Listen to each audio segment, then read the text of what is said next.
fait du graphique pendant des années, je pense. Ouais. Je pense que ça ne se fait pas en 5 minutes. Je pense que pour atteindre un niveau d'expertise poussé, si vous avez écouté a priori les niveaux que je propose, les sens que j'ai proposés sur BFM, le peu que vous entendiez comme ça, ça demande peut-être 10, 15, 20 ans de pratique. Ouais. Ça va passer en 5 minutes. Ouais. Au minimum, je dirais que pour atteindre une certaine sagesse dans sa vision des choses, et puis dans le trading qui va avec, parce qu'il faut le trader en même temps, ouais, ça prend beaucoup de temps. Beaucoup de temps. Maintenant, moi, mon but, c'est de partager cette connaissance, de former des gens pour qu'ils avancent dans le bon sens. Par exemple, Mathieu, nous ici on trade, hein, je vous l'ai déjà dit. Mathieu, il était client au départ, il m'a suivi dans des opérations, il a fait preuve de rigueur, il a gagné beaucoup d'argent pour des gens, le copain de son père notamment, qui lui avait confié un peu de sous. Moi je ne sais même pas, de toute façon je ne sais même pas ce qu'il faisait à l'époque. Et un jour, comme il m'a vraiment suivi d'une manière assez précise, avec son père, enfin pour son père, qui cherchait du boulot, qui voulait se lancer à fond, je l'ai embauché. Et par contre, comme ici, on fait, on ne parle pas, on ne fait pas que parler, on fait d'abord, on traite d'abord. Donc je lui ai ouvert un compte via Perceval, bien sûr, je lui ai mis 50 000 € et il trade. Et il doit faire ce qu'il propose aux clients. Je ne peux pas imaginer parler aux clients, proposer aux clients sans faire, c'est pas possible. Il faut que ça soit identique. Donc, ben oui, il est payé par exemple, je sais pas, 2 000 € net, plus des primes, et puis il touche. Il commence, hein, ça fait 3 ans, hein, il faut qu'il. Donc après, il va toucher. Le but du jeu, c'est qu'il gagne 5 000 € par mois, voilà. Et il va se faire une petite prime de 2 000 € par mois en supplément, quoi. Avec 50 000, il doit faire 5 000 par mois.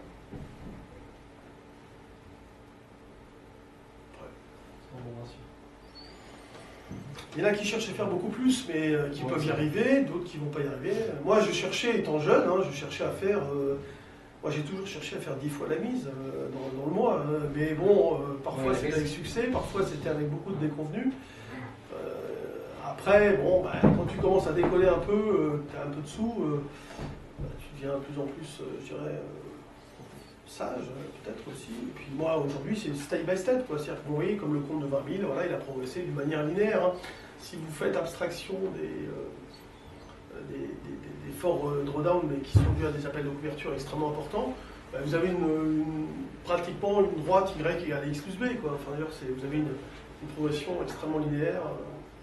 Juste au début, là, c'était genre 20 000 qui étaient mis, puis c'est descendu à peu près 10 000. Dès les premiers mois, là, sur le graphique. J'ai demandé si on était à 80, c'est descendu à 40, 80, 40. Ouais, non mais ce que je me demandais justement, si je pouvais commencer à 10 000, puis j'ai vu que c'est descendu à 10 000. 20, 10, 80, 40, oui, il y a eu des trucs comme ça, avec des appels. Dès le début, ouais. Ben parce qu'aujourd'hui, ben, j'ai tendance naturellement à moins jouer. C'est tout. Mais c'est une tendance naturelle, c'est-à-dire que là, il y a eu un coup terrible l'année dernière. Bon, l'appel j'étais pas en situation d'appel de marge trop important, de stress test trop important. Et je savais que ça finirait au plus haut. Si, ça paraît peut-être prétentieux, mais si par exemple le marché garde une certaine, une volatilité constante, on va dire, normale, on va dire, même avec des variations assez importantes, mais raisonnables, je suis sûr de gagner. Tout le temps. Je le prouve. Je suis sûr de gagner. Et pourquoi je suis sûr de gagner? Parce que en aucun cas je me mets dans une situation où je peux sauter. Le fait est que sur ces marchés, quand les gens justement s'y mettent, ils se disent oh, on gagne bien. On gagne bien, alors au début ils gagnent voilà, je sais pas, 1 000 €, alors ils disent ah, si j'avais joué un petit peu plus, j'aurais gagné 2 000. Alors ils jouent un petit peu plus, 2 000, 2 500, 3 000, 3 500, ils gagnent, hein, ils gagnent vraiment. Et tout d'un coup, ils explosent en couverture. Parce qu'il y a une situation grave, Ils n'ont pas encore bien compris que les couvertures sur les options, c'était parce qu'on est vendeur sur les options. Donc le secret, c'est la couverture. Il faut avoir vraiment de la marge. Donc, il ne faut jamais se mettre en situation de ne pas pouvoir soit remettre de l'argent, soit en tout cas avoir suffisamment pour faire face à ces situations qui sont parfois terribles.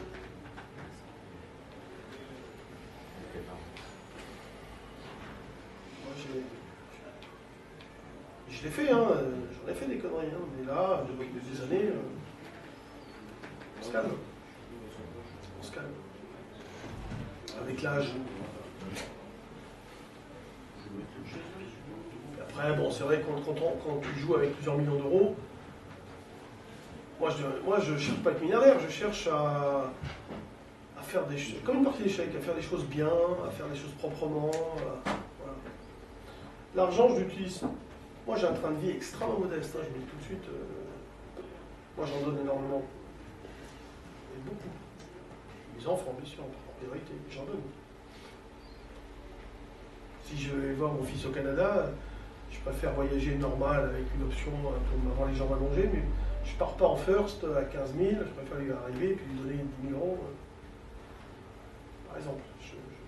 Voilà, moi, je vis d'une manière assez simple. Mais j'en connais d'autres, hein, ils veulent gagner, ils veulent être milliardaires, hein, ils veulent vraiment gagner beaucoup de sous. Hein. Ah, vous avez expliqué l'histoire d'un ami avec qui vous avez commencé. Ah ouais, à 26 ans, il avait gagné 10 millions d'euros. Ouais, un truc comme ça, bien. Alors en fait, je dis qu'il est parti à 0, mais il est passé à -1. Ouais. 10 millions d'euros, on avait 25 ans. Ouais, j'avais entendu ça. J'ai expliqué ça, je ne sais plus où. Mais... 25 ans, 10 millions. Pas d'euros, de francs à l'époque. C'était l'équivalent de 10 millions d'euros aujourd'hui. Ouais. Je peux vous dire que ça fait de l'oseille. Hein. Ah bah oui, ça joue bien quoi. 10 millions de francs, on avait en 85, 86 là. Et lui, moi je ne savais pas. Hein. Mais moi, ce que je faisais, c'est quand on a gagné mon premier million, ben, j'ai acheté un appart cash. Après, je me suis acheté un resto, un investissement, mais on était jeunes, on était un peu inconscient. On gagnait tellement de sous Et lui, il avait gagné 1 million, il a reçu 1 million, il est monté à 3 millions, il a repris les 3 millions, il a rejoué, il est monté à 11 millions. Il a pris les 11 millions, tapis. Tapis, hein. Je rigole, mais c'est un peu ce qui m'arrive. Tapis. Enfin, pas avec des sommes folles comme 11 ça. millions.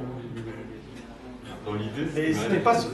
C'était ça double, ça pouvait tripler, ou tu pouvais tout essayer. Hein,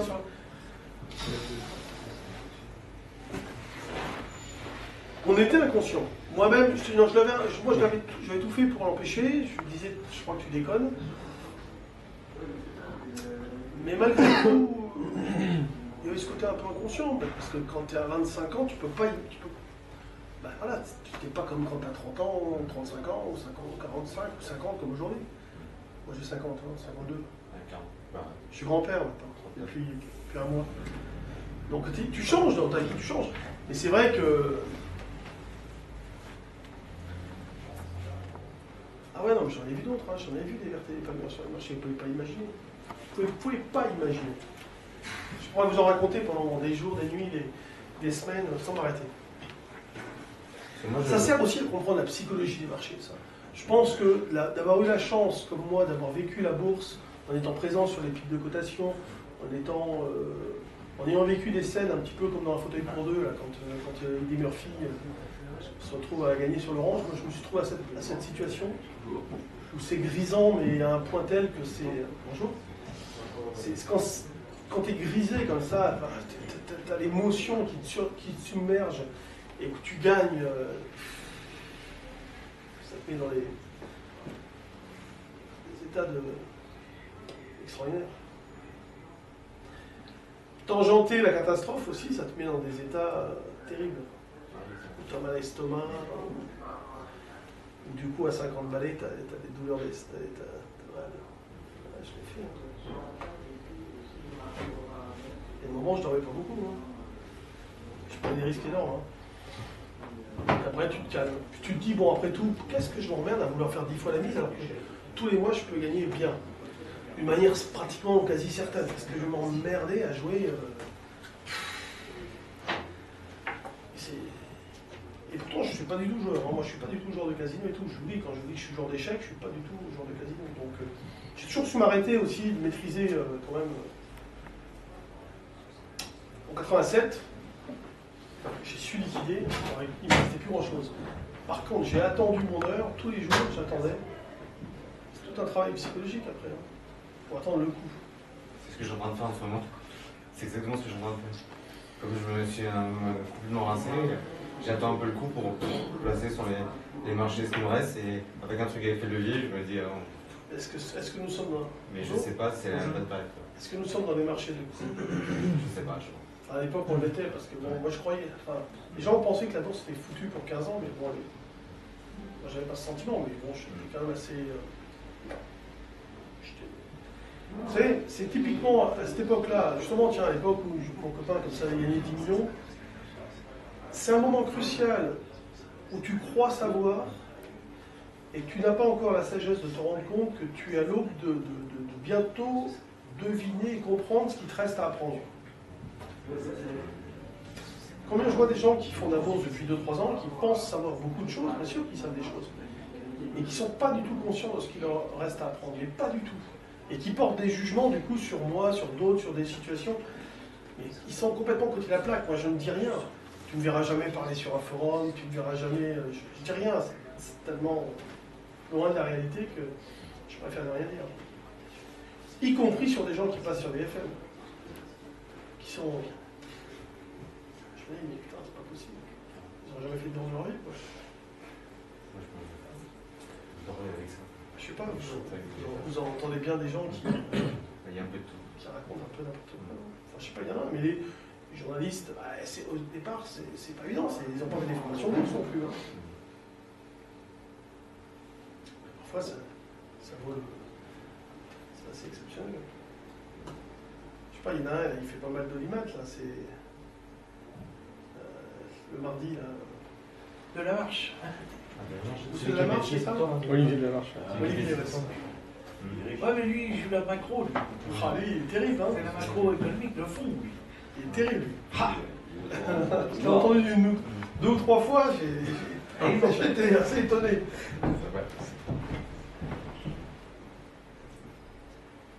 Ouais. Enfin, lui, c'est un professionnel. Ouais, quand même. Mais les fonds sont pas. Je veux dire, c'est pas terrible non plus. Hein. Moi, ce que j'essaie de faire, qu'il neige, qu'il vente, qu'il pleuve, ça monte, ça baisse, toujours moi, j'essaie de gagner tout le temps. Voilà. Alors maintenant, je ne vous dis pas que je ferai la même chose avec 50 ou 100 millions, hein, c'est pas la même chose. Hein. Avec des sommes, on va dire, allez. Je sais plus combien il voit là, 2004. 2 millions d'euros, c'est assez facile. 2000 ou 2004, il voit le CAC. Ah, mais là, il a perdu toute crédibilité, on est monté à 3006. Donc si tu as suivi, t'es mort. Hein? C'est ça? Mais je connais pas, je sais pas ce qu'il fait. Ouais, il avait dit. Non, mais là, il allait y avoir encore des surprises. L'année dernière, concernant l'analyse technique, tout le monde prévoyait 2100, etc. Moi, j'étais le seul, a priori, hein. Enfin, je sais pas, je l'ai répété 100 fois sur BFM. Plutôt que d'être en train de vous poser la question de vendre, posez-vous la question d'acheter. Est-ce que nous sommes mieux à 2008 ou à 4000?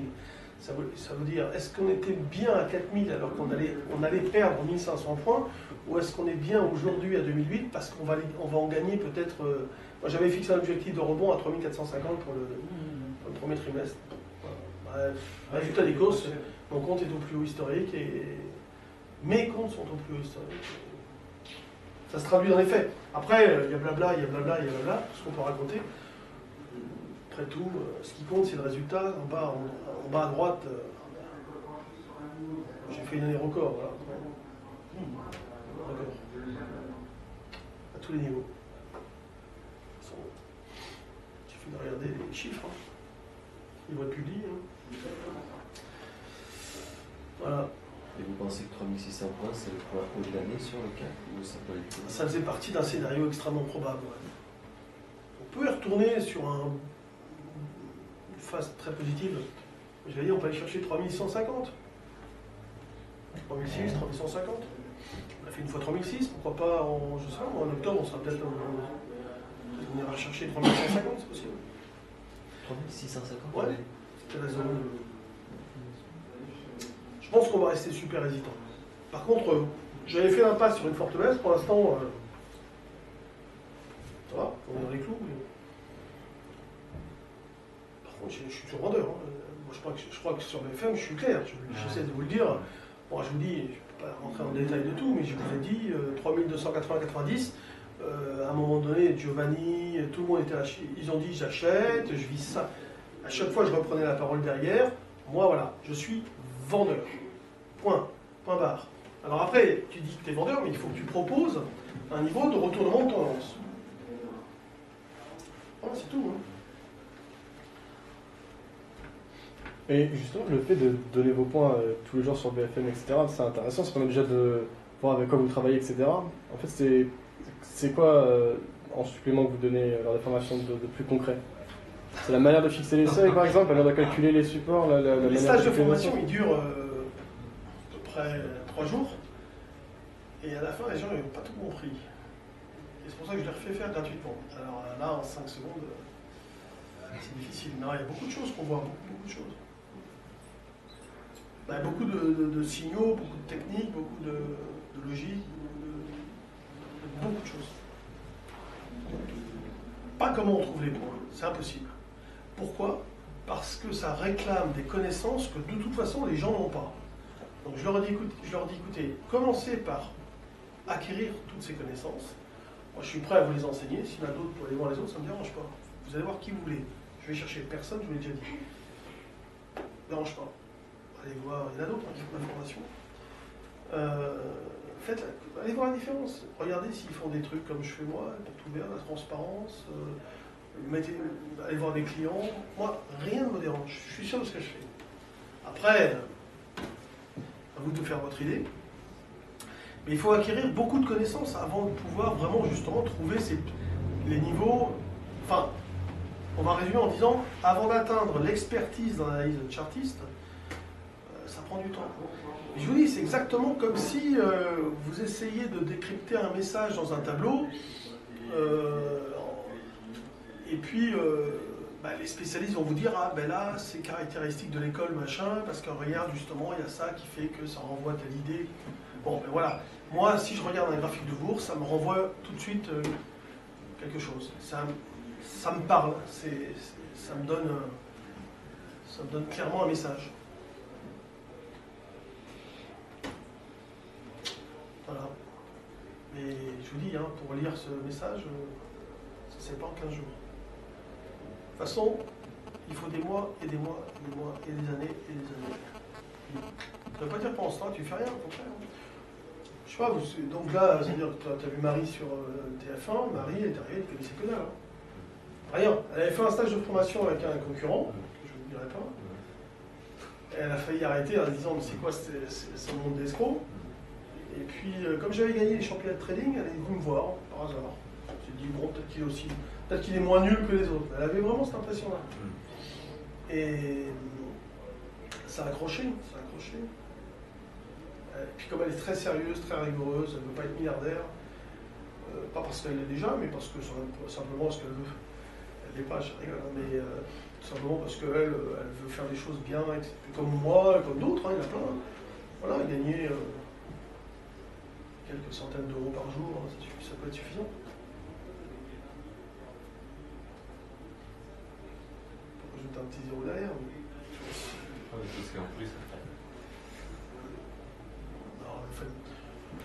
Je gagne bien ma vie, mais voilà, ça reste raisonnable. Enfin, après, tout dépend de ce qu'on appelle raisonnable, c'est sûr. Après, il y a un malaise entre se dire qu'on gagne par jour ce que certains gagnent par an, ça pose problème. Peut-être. Il y a un malaise quelque part. Mais là, c'est comme la différence. Plus de perdants que de gagnants. Ouais.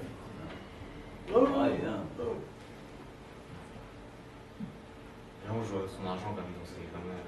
Moi, je ne gère pas l'argent des autres. J'apprends aux gens à progresser et à gérer. Il y en a plein qui me disent, tiens, j'ai 3 millions d'euros, tu ne veux pas t'en occuper, 2 millions, 1 million, ça ne m'intéresse pas. Voilà, ça ne m'intéresse pas. Moi, je prends mes sous à moi et je travaille avec. Par contre, je ferai tout pour vous aider à avancer. Ça, c'est une certitude. À partir du moment où vous voulez être motivé, vous voulez bosser, vous voulez avancer, il n'y a aucun problème. On sera là, et si vous demandez aux gens à côté, ils vous confirmeront, c'est évident. Et par contre, je ne prendrai pas les commandes, je n'ai pas le droit, la profession de gestion est soumise à l'agrément, et moi je veux une tranquillité juridique totale, je ne veux pas m'emmerder à prendre des risques. De toute façon, ça ne m'intéresse pas de le faire pour vous. Je préfère avoir le plaisir de vous apprendre. Parce que c'est aussi un plaisir, hein, parce qu'il y en a qui disent, oui, c'est ça qu'il avait une méthode, pourquoi il l'utilise pas pour lui? Ben, je l'utilise pour moi. Il y a aussi, mais comme c'est pas une méthode, c'est pas un robot, ça marche pas, hein, le robot. Donc après, il y a l'idée aussi peut-être, je sais pas, moi, il y en a qui me donnent des surnoms divers et variés, j'imagine, mais notamment c'est des copains qui m'appellent Robin des Bois parce qu'ils se disent, parce que moi ma théorie c'est de reprendre au marché ce qu'ils nous volent avec les impôts, ce que les banques nous volent avec nos impôts. Et enfin, c'est une image, hein, c'est un peu provocatrice, un peu. Mais ouais, j'aime bien que les gens fassent des choses intelligentes, sympas, qu'ils avancent dans le bon sens, qu'ils progressent. Ouais. Par contre, je suis pas forcément un bon prof. C'est inquiétant. Hein? C'est inquiétant. Hein. Non, c'est pour ça que c'est gratuit de le refaire 2-3 fois. Ah ouais. Parce que en fait, je vais trop vite. Je sais que je vais vite. Mais c'est pas grave, de toute façon, vous pouvez le refaire. Donc je dis aux gens, écoutez, voilà, moi, je vous envoie de l'information, c'est-à-dire que ça dure 3 jours, mais en général, les gens, ils ont une tête comme ça. Pas grave. Je leur dis, je vais le refaire gratuitement. Non, mais bon prof, ça veut dire que, oui, j'ai mon défaut, parce que, vous savez, pour être bon en bourse, il faut s'analyser. Hein. Il faut se dire, où est-ce que je suis faible, où est-ce que je fais des erreurs. Bon, mais dans la formation, j'ai réfléchi, je me suis dit, je pense que je vais trop vite. Moi, j'ai toujours été très vite. Alors, à la compréhension. Alors, c'est vrai que parfois, je fais trop vite. Maintenant, la dernière fois, j'ai formé des gens polytechniciens, ils sortaient de grandes banques, ils étaient sur les marchés. Bon, ben là, ça a été assez vite, ouais, parce qu'ils vous comprenaient, quoi. Donc, je parlais, puis c'était super, ils comprenaient tout de suite. Et puis voilà. Parfois, ben, les gens, ils démarrent à zéro, donc c'est plus compliqué. Donc j'envoie un petit peu trop, j'appuie un peu trop sur l'accélérateur. Mais les gens ne sont pas déçus en général, parce que de toute façon ils peuvent le refaire. Donc après je vous dis, je les invite à refaire, à discuter avec nous. Vous savez, vous pouvez demander aux gens à côté, je ne sais pas s'ils sont encore là, mais il y en a qui sont arrivés, ils ne connaissaient rien. Hein. Et c'est très, je vous dis encore une fois, c'est très varié, hein, les gens qui bossent. Sur le forum, il y a des gens qui ont travaillé avec des professionnels, qui sont des professionnels. Il est tout petit comme des très gros. Ce qui est drôle d'ailleurs, parce qu'il y a des gens qui sont bien plus experts que moi. Il y en a un qui est assez génial. C'est un type qui est vraiment très très très fort en option. Et la dernière fois, bon c'est marrant parce qu'il y a une fille qui est vraiment, elle, professionnelle déjà. Elle pose une question sur un produit un peu complexe. Et le gars qui entend ça, il dit bon, je vais répondre parce que Jean-Louis connaît moins bien que moi, bien sûr. Donc moi, je le laisse répondre avec plaisir. Je lui dis vas-y, réponds, tu vas donner une explication extrêmement claire. Et la fille lui dit mais qui tu es, toi? Comment tu sais ça? Qui tu es? Bon, il lui a pas dit qu'il était le meilleur expert mondial. Hein. C'était un peu le cas quand même. C'était le cas. C'était un des plus grands experts qu'il peut y avoir sur le genre de produit. Quoi. C'est marrant, c'est sympa. Les gens donnent une solution, elle est parfaite, hein, une réponse parfaite. Il y a des arbitragistes, il y a de tout. Là, c'est un gars qui peut faire des produits, qui crée des produits dérivés, notamment options. Voilà. Apprendre le trading, c'est autre chose qu'être un expert dans simplement la construction de produits dérivés. Hein. Pricer une option, ça ne veut pas dire que tu es un bon trader, c'est un métier différent. Hein. Pour ça, la question tout à l'heure de ce que font les banques, vraiment, les banques, c'est beaucoup d'arbitrage en fait. Elles gagnent beaucoup d'argent en arbitrant, pas en faisant du directionnel. Vous, ce que vous cherchez à faire, c'est ce qu'il y a de plus dur, c'est acheter pour vendre plus haut ou vendre pour acheter plus bas. Ça, c'est dur. C'est très dur, très compliqué. Très peu de gens le font. Et les banques le font. Que très peu. Très, très peu. Mais il faut qu'ils vous disent la vérité. Ils le font pour vous dans les fonds, dans les SICAV, dans les machins. Là, ils s'en foutent. Ils achètent et puis ils se servent de vos fonds pour faire de l'argent, et toucher des commissions, pro rata temporis, etc. Et eux, pendant ce temps-là, qu'est-ce qu'ils font? Eux, ils font de l'arbitrage, ils font de l'aspect, ils vendent de l'option, ils couvrent ils font plein de trucs qui tournent, ils tournent sans arrêt. Pour les faire pour les fonds. Pour les fonds, pour leur confit. Non, parce que ça gagne. Ce qu'ils font, ça gagne à coup sûr pratiquement. Ouais, Donc ils font pour eux. C'est ça le problème. Mais par rapport aux performances que vous avez montrées tout à l'heure, là, quand on regarde justement les fonds d'investissement qui eux, sont quand même censés faire du directionnel, c'est pas comme les grosses banques qui sont quand même censés prendre des etc., ils font plutôt du 20-30% à l'année. C'est complètement disproportionné par rapport à ce que vous avez fait. 20-30% à l'année, ils font. Bah, c'est pas ça en général qui sort au niveau des statistiques quand il y en a qui en publient. Durant les dernières années, moi. Non, mais les meilleurs, moi ce que je dis, les meilleurs, Ils font pas ça. ils font beaucoup plus. Ils font beaucoup moins. Bah oui, moins, d'accord. Non, mais pour dire, Non, mais les attention, meilleures années, ils faisaient ça. Il faut faire très attention. Les professionnels de la gestion, surtout dans les grandes banques, ils ont des fonds qui sont ciblés sur tel produit, ou tel pays, ou tel secteur, etc. Donc ils ont toujours dans un panel de 50 fonds, ils ont toujours des fonds qui vont surperformer, qui vont sortir du lot, à partir desquels ils pourront faire la publicité en disant « Regardez, nous sommes le meilleur là-dedans ». Moi, ce qui compte pour moi, ce sont les fonds discrétionnaires, entre guillemets, c'est-à-dire des fonds qui peuvent être gérés d'une manière discrétionnaire sur n'importe quel produit. Et c'est là qu'on voit vraiment si le gestionnaire est bon ou pas bon. Voilà. Il faut que la gestion soit quand même, non pas ciblée, mais presque discrétionnaire. Ok. Et donc, finalement, ouais, donc ces fonds qui sont. Ils ont plutôt perdu de l'argent. Ont plutôt perdu de l'argent. Alors que vous présentez justement des statistiques comme ça, mais si vous gériez un fonds, est-ce que vous serez aussi libre et justement vous pourriez proposer des choses comme ça, ou justement c'est une des raisons pour lesquelles c'est la liberté, quand on est particulier, on peut gérer comme on veut, peut-être parce qu'on a aussi des capitaux plus faibles par rapport à un gros fonds, etc. Et peut-être aussi c'est au niveau des réglementations, des choses comme ça. Alors d'abord, oui, il y a des problèmes de réglementation, tout à fait. Ensuite, il y a des problèmes de montant de capitaux, c'est évident. Il y a quand même des fonds qui sont des mammouths et qui ne peuvent pas faire ce que moi je vais être amené à faire, c'est évident. Pas comparer ce que. En aucun cas, j'ai la prétention de dire regardez moi ce que je fais, et donc je suis meilleur que celui qui va gérer 1 milliard et qui va faire des performances moindres. Ce n'est pas comparable, je ne me compare pas. Je ne me compare pas. Maintenant, ça ne me dérangerait pas de gérer un fonds d'1 milliard. Je me sens à l'aise. Je me sentirais. Enfin, après, ça ne me stresserait pas de le faire. Voilà. En faisant de l'arbitrage ou en trading? Directionnel. Il ne dérange pas. Il ne dérange pas, mais bon. Alors, j'avais commencé dernière. J'avais fait un fonds avec une boîte qui a déposé le bilan. Alors, bon. Ouais. Mais par exemple, on a commencé le fonds. Au départ, on a commencé dans des vraies conditions. Et la bourse, pour moi, était en situation de baisse. Justement, je vous disais tout à l'heure que courant fin juillet, je disais que le marché sentait mauvais. Donc, en fait, le fonds, on l'a lancé à mai. Bon, le lancement officiel, on va dire que c'est début juin, 6 juin. Donc, c'est là que ça a démarré. Et donc, eux, ils voulaient que j'achète sans arrêt. Quoi. Donc, il faut y aller et tout. Je dis, non, je suis baissier. Alors, moi, je ne voulais pas, mais à cause de la réglementation, tu es obligé d'acheter des trucs, un minimum, etc. Donc je protégeais.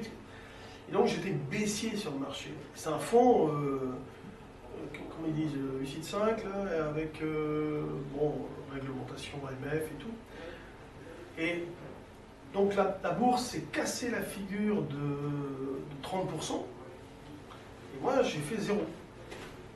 Donc là j'étais bien parti pour surperformer.